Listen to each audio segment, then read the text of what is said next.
គោរពជំរាបសួរបងប្អូនទាំងអស់គ្នាថ្ងៃនេះខ្ញុំរាប់បងប្អូន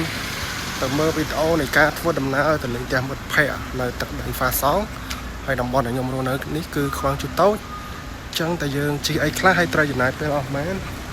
អញ្ចឹងតោះទៅទស្សនាវីដេអូខ្ញុំទាំងអស់គ្នាបាទឥឡូវមកដល់ចំណតចាំឡានក្រុងបាទទៅទៀតឡានក្រុងមកដល់ហើយផ្សារមួយនៅទីក្រុងខ្វាងជូតូចបាទពេលល្ងាចម៉ោងប្រហែលជា7ថ្ងៃអត់តលិចទេបាទតម៉ោង8ហើយមួយថ្ងៃលិចដល់ណានៅកូរ៉េខែក្តៅតម៉ោង8មួយថ្ងៃលិចបាទហើយថាលើមកដល់នៅឡានក្រុងហើយបាទនេះគឺជាទស្សនវិជ្ជាពេលល្ងាចនៃទីក្រុងខ្វាងជូតូចបាទទីក្រុងនេះគឺនៅជិតសេអ៊ូលដែរទេបងប្អូនណាបើចង់ជិះទៅសេអ៊ូលគឺចំណាយពេលជិះរថភ្លើងប្រហែលជាកន្លះម៉ោងទេយើងអាចឡើងទៅលេងទីក្រុងសេអ៊ូលបានហើយបាទទេសភាពនៅកូរ៉េខែហ្នឹងគឺខែក្តៅកន្លែងណាក៏ពោពេញទៅដោយភាពខៀវស្រងាត់នៃស្លឹកឈើនិងភ្នំបាទហើយដូចបងប្អូនឃើញអញ្ចឹងបាទនៅប្រទេសកូរ៉េគឺភ្នំ 70% ហើយបាទដើរទៅណាក៏ឃើញភ្នំដែរនិយាយទៅគឺទេសភាពស្អាតគួរឲ្យចង់កើយគុណគ្រប់ទីកន្លែងបាទបន្ទាប់ពីយើងធ្វើដំណើរតាមឡានក្រុងទី1រយៈពេលប្រហែលជា30នាទីក៏មកដល់ស្ថានីយ៍រថភ្លើងមួយដែលមានឈ្មោះថា Moranjok កន្លែងនេះគឺជាកន្លែងដែលយើងត្រូវដូរជើងឡានក្រុងមួយតង់ទៀតដើម្បីជិះទៅមួយតង់ហើយបានឡើងទៅមួយតង់ទៀតបន្តនិយាយទៅគឺ3តង់បាទឥឡូវខ្ញុំឡើងមកដល់ឡានក្រុងជើងទី2ហើយគឺឡើងមកដល់ម៉ោង8ជាងល្មមមេឃចាប់ដើមងឹតតិចបាទបន្ទាប់ពីធ្វើដំណើររយៈពេល7ម៉ោងក៏មកដល់កន្លែងដូរជើងទី2នេះមានឈ្មោះថាអើយវាងបាទកន្លែងគេបងលុយផ្លូវល្បឿនលឿននិយាយទៅគឺនៅជិតស៊ូវ៉ុនដែរបន្ទាប់ពីរងចាំឡានក្រុងខកជើង2ជើងហើយគេអត់ចុះដាក់ភ្ញៀវទេខ្ញុំមិនដឹងមូលហេតុអីទេអញ្ចឹងខ្ញុំក៏សម្រេចចិត្តហៅតាក់ស៊ីជិះអស់40000ដើម្បីទៅដល់ផ្ទះមិត្តភ័ក្តិទាំងយប់បាទអញ្ចឹងយើងមកដល់គឺម៉ោងប្រហែលជា10ជាងក៏មិត្តភ័ក្តិគេធ្វើម្ហូបទៅអីទទួលអញ្ចឹងណាបងប្អូនបាទដោយសារមកដល់យប់ជ្រៅហើយអញ្ចឹងម៉ាត់គេបាត់អស់ហើយអត់មានអីទេបាទក្នុងទូទឹកកកមានអីហូបហ្នឹងគឺមានតែពងមាន់ក្លុកជៀនមួយស្លឹកខ្ទឹមបងប្អូនបាទខ្ញុំអត់រើសទេបាទស្អីក៏ហូបបានដែរជៀនក្តៅដាក់បាយមួយចានមកហើយនឹងសាច់មាន់ប្រឡាក់ហ្នឹងមានអីទៀតដាក់មកគឺថាជាតិបដ ாய் កាត់យប់មកម៉ោង11តំបាយថ្ងៃហើយបងប្អូនបាទម៉ោងនេះម៉ោង2ជាងខែ7គឺក្តៅណាស់បងប្អូនអើយខែ2ខែ7អាកាសធាតុក្តៅហែងហ្មងបាទវាមិនក្តៅខ្លាំងដូចខែ8តែវាក្តៅគ្រាន់តែវានៅមានខ្យល់ខ្លះអញ្ចឹងណាអញ្ចឹងខែ8ក្តៅជាងនឹងទៀតតោះឥឡូវយើងទៅទស្សនាទេសភាពតាមទីជនបទ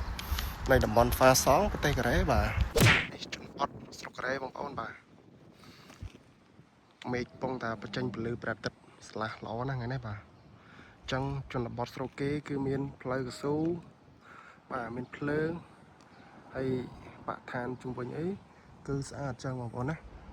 អត់មានសម្រាមដោយសារជនជាតិកូរ៉េគាត់អត់ព្រាយសម្រាមចោលផ្ទៃផ្ដាស់ទេបាទគឺគេប្រមូលសម្រាមដាក់ក្នុងធុងម្ដុំបានគេបោះចោលបាទអញ្ចឹងយើងបន្តដំណើរទៅមុខទៀតដល់នេះមើលទៅលក្ខណៈថាកន្លែងទំអភិវឌ្ឍដែរដោយសារផ្លូវថ្នល់ផ្លូវអីគឺនៅរៀងថ្មីនេះបើតាមខ្ញុំគិតគេធ្វើមិនដល់ប្រហែលជា5ឆ្នាំទេបាទព្រោះតំបន់នេះពីមុនព្រៃភ្នំដែរទេតែដោយសារមនុស្សចេះរស់នៅច្រើនគេធ្វើរោងចក្រធ្វើអីទៅគេបង្កើតផ្លូវថ្នល់បង្កើតអីស្អាតចឹងទៅបាទពេលចាំស្តុបមានឆាត់ឲ្យតុកឆាត់តទូទៀតឆាត់តុកតទូកុំឲ្យក្តៅខ្លាចត្រូវភ្លៀងឆាត់ទាំងសងខាងបាទនេះមួយនោះមួយទៀតបាទជ្រុងនេះមានមួយដែរអញ្ចឹងអែមមែនតើបាទជនបទស្រុកគេអត់តោះ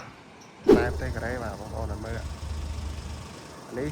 បងការប្រហែលជា10ឆ្នាំជាងមុនខ្ញុំធ្លាប់មកមើលការងារនៅនឹងដែរបាទហើយពេលនោះគឺអត់ទាន់មានម៉ាតអត់ទាន់មានផ្ទះអីទេគឺនៅវាលស្រែជាងនឹងទៀតតែដោយសារកន្លងទៅ10ឆ្នាំគេធ្វើផ្លូវធ្វើរោងចក្រច្រើនទៅក៏មានរៀងមនុស្សរស់នៅច្រើនអញ្ចឹងចឹងអត់ស្ងាត់ដូច10ឆ្នាំមុនទេបាទ10ឆ្នាំមុនរកតឡានក្រុងជិះមិនបានផងបាទនេះបន្លាយប្រហោទឹកមកពីរោងចក្របាទនេះផ្លូវទៅស្រែបងប្អូនសំបីតែផ្លូវទៅស្រែក៏មានបេតុងដើរត្រជាក់ស្រួលគឺមានខ្យល់មកបាទនេះគេស្ទង់ម៉ាស៊ីនណាវាស្មើល្អហើយមានជួរមានអីត្រឹមត្រូវអញ្ចឹងណានេះបើសិនជាម៉ាស៊ីនជួរប្រហែលជាប្រហែលនាទីហើយខ្ញុំមិនដឹងដែរដោយសារខ្ញុំមិនដើរធ្វើស្រែនៅកូរ៉េផងហើយអាកាសទីនេះល្អបងប្អូនបាទដោយសារមានម្លប់ដើមឈើមានទឹកហូរហើយមានខ្យល់ទៅមានកៅអីមានក្រែអង្គុយលេងអីតំណឹងបាទស្រស់ស្រាយមួយយ៉ាងធ្លាប់នៅទីក្រុងឥឡូវមកជនបទអារម្មណ៍គេថា fresh ជាមួយធម្មជាតិបាទ តែមកប្រាក់មកយកហើយបាទតែម៉ាត់រត់ទិញឲ្យហូបស្ងប់ស្ងាត់ស្មានឯងទៅចេញទៅការអស់មានធម្មជាតិហើយនឹងកំឡោះសង្ហាពីអ្នកដើរតាមផ្លូវអូយនេះដើរតាមផ្លូវគឺឡាន BM 4គ្រឿងមកក៏យកចែកពួកខ្ញុំម្នាក់គ្រឿងឡានស្ពណ៌ស្អាតទៀតហ៎ចូលតោះបណ្ដោយខ្លាញ់គោទៅលយឡានប៉ុណ្ណាឡានកជីធម្មតាទៅចំការពោតសាការ៉េបាទ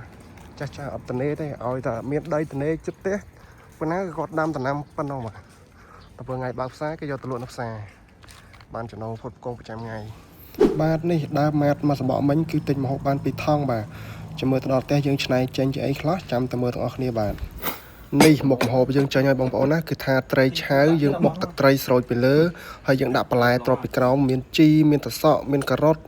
បាទហើយដុតមាន់មុខទៀតគេថាសិតតែស្នាដៃខ្ញុំទាំងអស់បាទដាក់មកចាក់ហ្នឹងជាតិចំយ៉ាបងប្អូនអើយនិយាយពីថាអស់ទាស់បដ ாய் បាទរិសាអង្គុយនៅផ្ទះទៅវារៀងធុញថប់ក៏ចង់ផ្លាស់ប្ដូរបរិយាកាសបបួលគ្នាចេញក្រៅមកអង្គុយមើលវាស្រែហូបអីឆ្ងាញ់ជុំគ្នាជាលក្ខណៈមិត្តភ័ក្តិអញ្ចឹងណាបងប្អូនណាហេតុតែចង់អង្គុយហូបអីជាមួយធម្មជាតិបាទសុខចិត្តដើរកាត់ព្រៃដើម្បីរកកន្លែងទេសភាពស្អាតបាទបន្ទាប់ពីដើរឆ្លងកាត់ព្រៃឆ្លងកាត់វាលរយៈពេលប្រហែល20នាទីយើងក៏មកដល់វាលស្រែនៅក្រោយផ្សារគឺថាស្រស់ស្អាតមែនទែនបាទពេលល្ងាចល្មមមកពេលយើងអង្គុយហូបអីជុំគ្នាជាមួយមិត្តភ័ក្តិអញ្ចឹងបងប្អូនណាបាទគឺថា fresh តែម្ដងបាទទេសភាពបាទនេះឯងទេសភាពជនបទនៅស្រុកកូរ៉េបាទណាគឺវាលស្រែខៀវល្ងិតខែនេះកំពុងតែពេញស្អាតដោយសារស្រូវទឹមតែលូតចេញ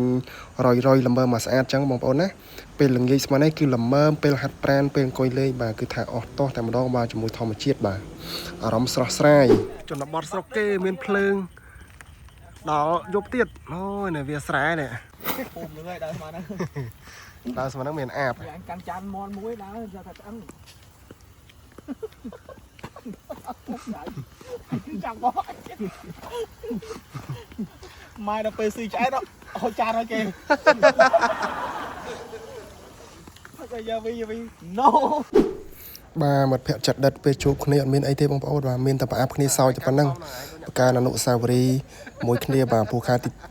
មួយឆ្នាំឬក៏2ឆ្នាំទៀតហ្នឹងបែកគ្នាអស់ហើយបាទអ្នកខ្លះគាត់ដូរវីសាគាត់នៅនឹងទៅអ្នកខ្លះទៅគាត់ត្រូវត្រឡប់ទៅខ្មែរវិញអញ្ចឹងណាអញ្ចឹងយើងឆ្លៀតពេលសៅរ៍អាទិត្យមានតែពេលណាត់ជួបគ្នាបង្កើនបរិយាកាសសប្បាយហ្នឹងហើយដើម្បីបំបត្តិ stress កុំឲ្យនឹកអ្នកនៅខ្មែរអញ្ចឹងណាបងប្អូនណាគេនិយាយឲ្យស្ដាប់បាន